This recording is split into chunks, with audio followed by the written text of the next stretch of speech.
At this point in time, we would like to acknowledge the Secretary General, the Vice President of the party of the United Bangsamoro Justice Party, the Honorable Muhagir Iqbal, and the concurrent Minister of the Basic, Higher, and Technical Education.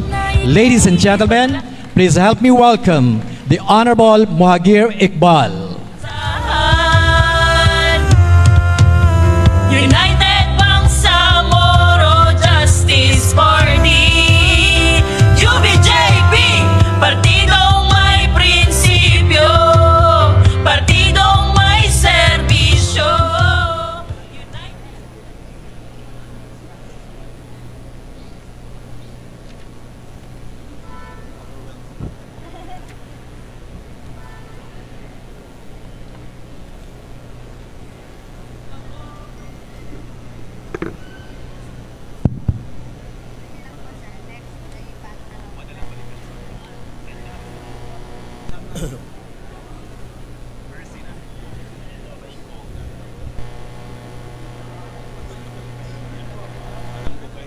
Bago ko umpisahan yung mensahe ko po, tatanong ko lang kung mayroon mga teachers dito. Pakitaas ang kamay. Marami ba? Anyway, nandiyan naman ang School Division Superintendent, si Dr. Mayra Mangkabong. Ano sa taas?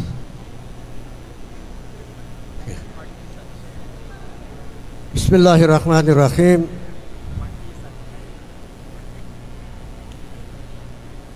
Alhamdulillahi Rabbil Alamin. Assalatu wassalamu ala asrafil mursalin Sayyidina Muhammad wa ala alihi wasallam, amma ba'd.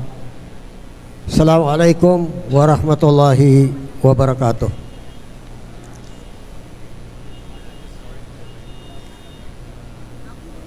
I want to acknowledge everyone,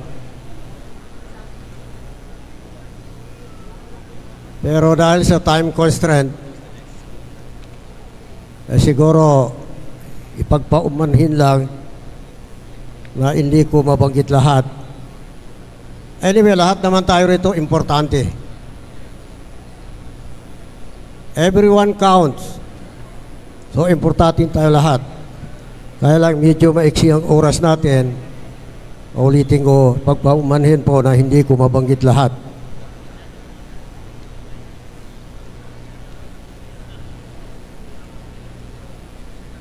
My courtesies and high respect to the President of the United Bangsamoro Justice Party, Honorable Ahud Alhaj Murad Ibrahim. At siya rin po ang Chief Minister natin. At siya rin po ang Chairman ng Moro Islamic Liberation Front. Susunod ko po yung Secretary General,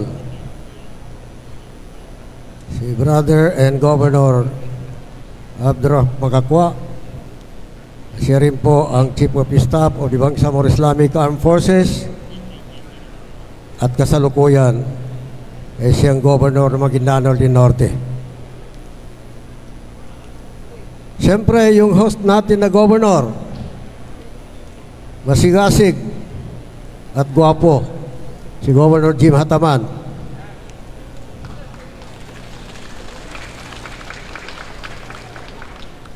Siguro hindi nyo na itatanong, pero I am related to him by affinity. Kasi yung asawa niya, pamangkin ko, sa Iranon Road. Alam ko naman na maraming Iranon dito sa Basilan. Kaya lang, siguro marami sa kanila yakanais na. Big sabihin, nagiging yakan na yan. But the root is still na they are Iranon by ancestry. Especially sa Maloso.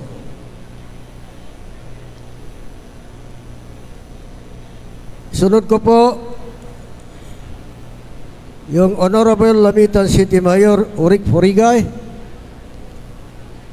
na at all times ready po na i-host po yung various na mga event natin na dito ginanap. Sasama rin po natin yung Provincial Vice Governor, si Ustad Yusuf Alano, at saka yung mga kasamaan po namin sa Moro Islamic Liberation Front,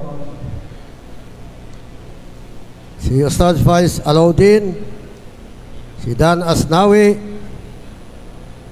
si Musbir Alauddin, si Abbas Salong, at saka yung iba pa. At saka yung Vice President po natin sa Western Mindanao,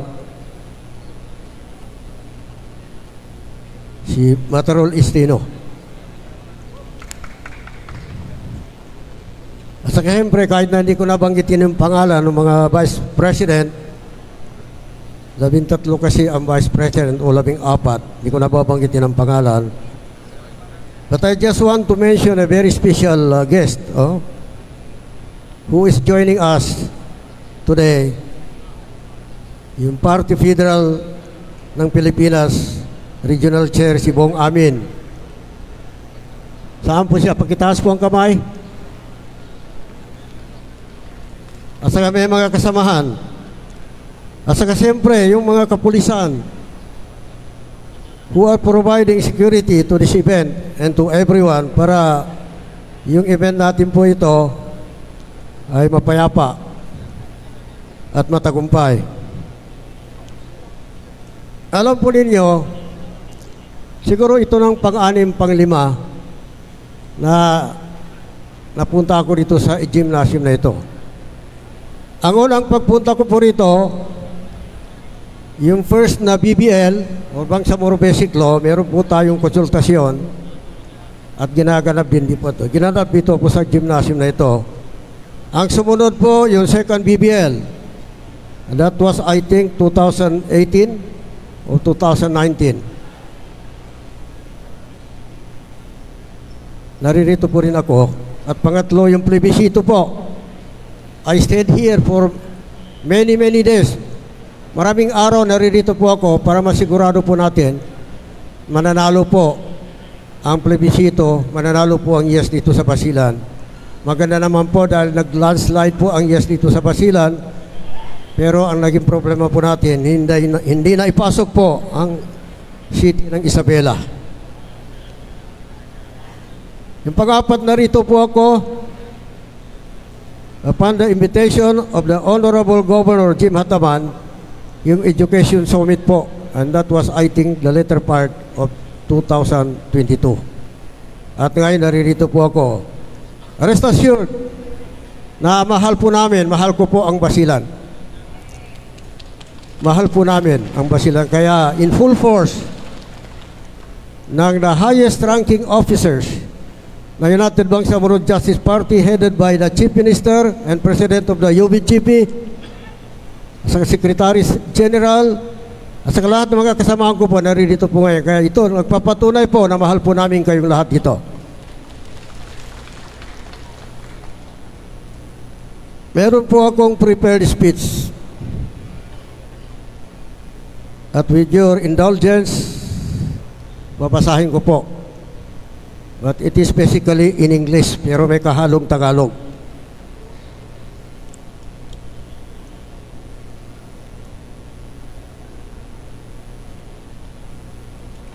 I begin with the words of gratitude and thanks for all of you who are making the first UBGP General Assembly in Basilan happen.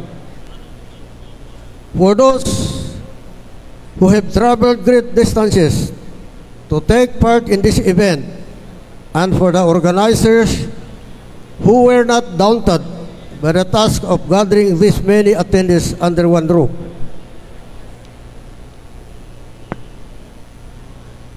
I would also like to acknowledge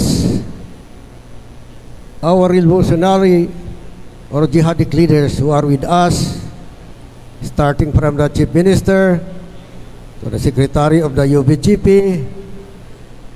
sila Ustaz Alauddin, at saka yung iba pa na naririto ngayon, kasama po natin ngayon. For without them, we will not enjoy the kind of autonomy that we are now experiencing. It is a known fact. Alam na natin that the revolution, the struggle, or jihad are crucial and necessary for societal change, even if they do not always work out. The success of a revolution or a struggle or jihad cannot be measured by its total accomplishment of a goal. Rather, it should be measured based on the impact it leaves and the implication it has for the future. To be involved in a revolution, struggle, or jihad, I'm using three terms. Hindi lang tayo pumiling alin doon sa tatlo. But for Muslims, the most appropriate term is jihad. And probably the next most appropriate term is struggle. But whether revolution, struggle, or jihad, all are forms of struggle. And for jihad, it's an utmost struggle in the way of Allah. And one must be willing to give up almost everything for a very slim chance of success. Yet our revolutionary leaders took the risk and paid a higher cost. Gaya na binabanggit natin lagi doon sa Bangsamoro hymn, dugo, pawis, at buhay. Because the cost of their struggle is much more important. This is also why they are so full of passion and energy, even if they are in their advancing age. It is worth noting that Basilan is home to many liberation groups, from the Moro National Liberation Front to the Moro Islamic Liberation Front and other genuine liberation organization. Ang totoo, kahit na yung governor nyo is a living testament to this as a member of another revolutionary group. While being part of a revolution does not guarantee success. Alam po ninyo, inumpisa ng MNLF, officially and formally, that was in 1972, and the MILF in 1977, hindi natin alam na aabutin po natin ito. Pero gaya rin ng ginawa ni Magellan, for more than 3 months, they never see or they never saw any land. Wala ho silang nakikita. Pero the only order na binigay ni Ferdinand Magellan, sabi niya sa crew niya, sell, sell, sell, sell, sell, hanggat umabot po sila sa Samar. Ganun po ang nagawa o nangyari sa mga revolutionary who started the struggle in 1972. Hindi ho natin alam na abutin po natin ito. At kahit na po yung pag-negotiate po ng Moro Islamic Liberation Front, and that was in 1997, hindi ho namin alam na abutin po natin, na mapirmahan po natin ang comprehensive agreement ni Bangsamoro. Kasi ang turing po sa negotiation ng Moro Islamic Liberation Front at gobyerno ng Pilipinas, very local po. Wala hong representante ng Organization of Islamic Conference, walang mga embassy officials na dumadalo.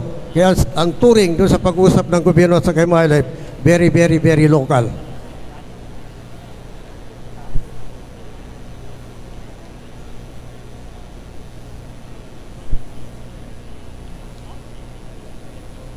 The birth of the Bangsamoro Autonomous Region in Muslim Mindanao is a pivotal moment in history. And this happened because our revolutionary leaders or our jihadic leaders in the MILF never gave up on the struggle to self-determination. Napakahirap po ang dinaanan po natin sa Cotabato po. More than one half of the MNLF leaders surrendered in 1982. Kakaunti lang po kami na iwan. So you can imagine the pressure, the sacrifices, pero with our determination, with our commitment, at saka yung paniniwala po namin sa Allah, gave us the strength and the spirit to pursue the struggle. Hindi ho sila nawala ng pag-asa. They did not lose focus on the vision of making the word of Allah supreme. For whoever put their trust in Allah, He will send help from places they could have never imagined. The Burma government is now run by the same leaders with the same vision and working tirelessly towards moral governance, people empowerment, and public service. We all know that this autonomy was not given to us on a silver platter. Itong naabot po natin, itong Burma government po, yung autonomy na kuha po natin, hindi ito kusang binigay ng gobyerno ng Pilipinas sa atin. Gaya na pa ulit-ulit na sinasabi po namin, binayaran po natin ito ng luha, dugo, at saka pawis. At lahat po na pinaka-importante sa buhay po natin, ibinayad po natin ito. Nakataya lahat po. Hindi po ito basta-basta natin nakamit.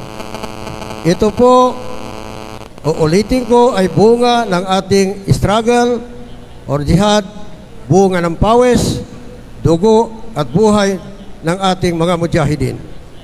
Our challenge now is to ensure that the sacrifices made by our mujahidin for the Bangsamoro people will not be in vain. And part of our sacred commitment is to see to it that the oppressed of today shall not be the tyrant of tomorrow. In recent months, we witnessed a significant increase of concern among our people with the upcoming parliamentary election in 2025. We'd like to assure you, inshallah, sinisigurado po namin sa inyo that our struggle in the MILF continues. Magkaiba na lang ang anyo, but the cause is still the same. And this is true the United Bangsamoro Justice Party, the political party of the Moro Islamic Liberation Front.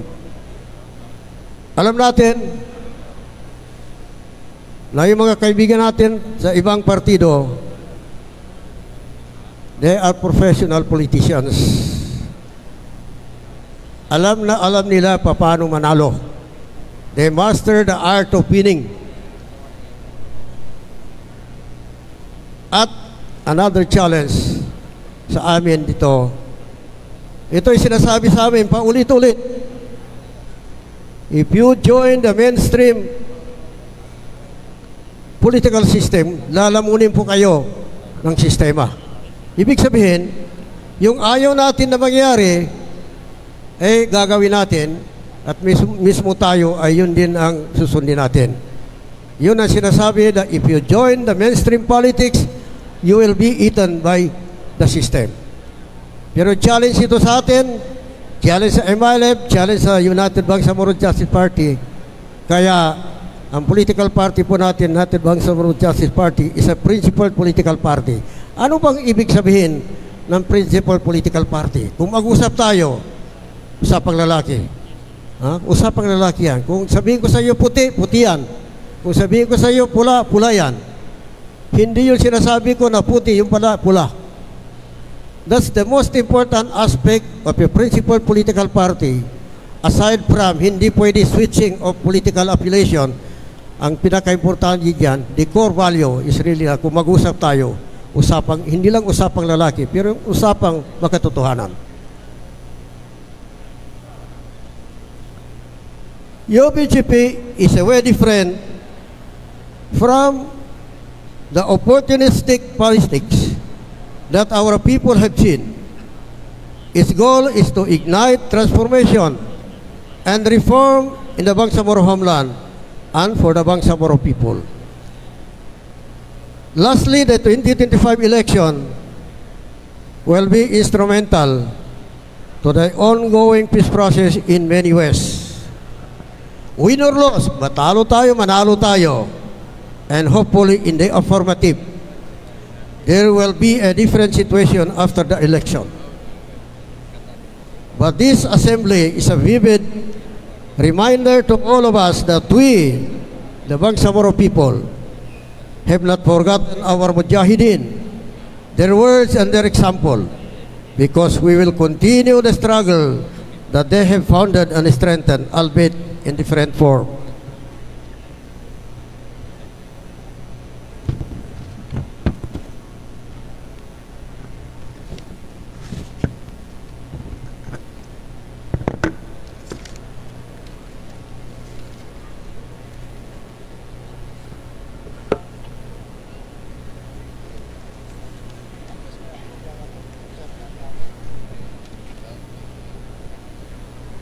Surely, malayo pa ang lalakbay natin.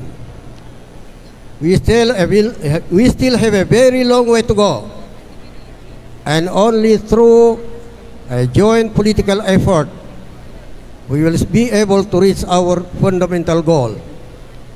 It is my hope that our people will acquire a better and richer understanding of the UBGP's work and a major force for change that it has come to represent. But before I end my speech, I would like to pay respect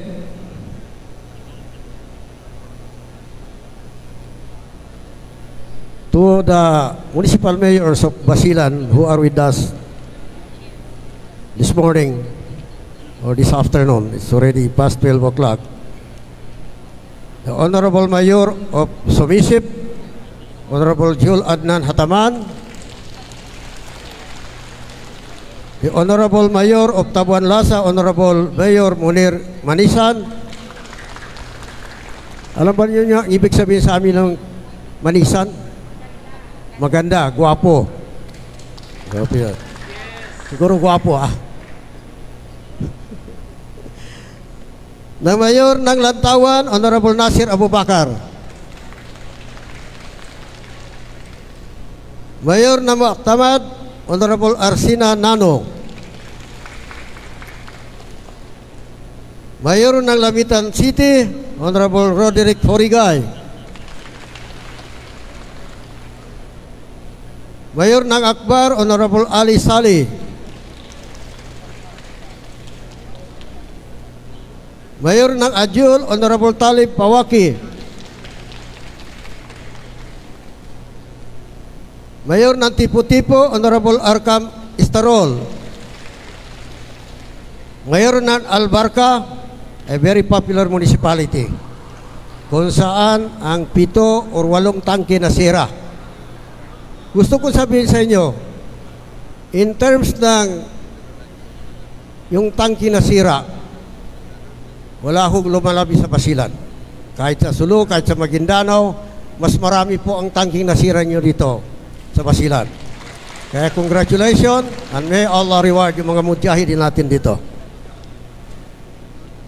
Yan Albarca, Honorable Chaydifar Lajid. Ungkayapukan, Honorable Mayor Jumar Maturan. So it's time for me to conclude my message.